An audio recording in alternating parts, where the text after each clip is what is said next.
श्रीगुरुभ्यो नमः। हरिः ॐ।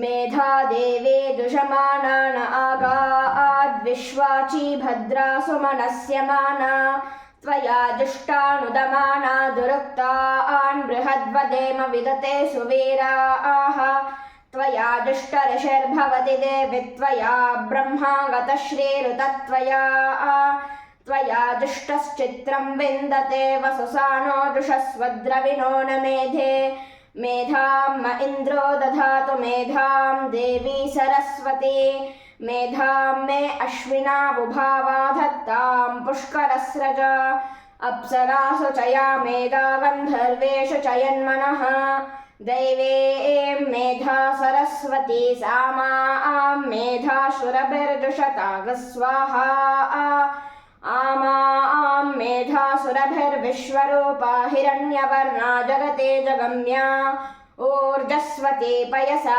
पिन्वमाना सा मां मेधा सुप्रतीका जुषन्तां मयि मेधां मयि प्रजां मयि अग्निस्तेजो दधातु मयि मेधां मयि प्रजां मयि इन्द्रियं ददातु मयि मेधां मयि प्रजां मयि सूर्यो व्राजो ददातु हंसाय विद्महे परमहंसाय धीमहि तन्नो हंसः प्रचोदयात्।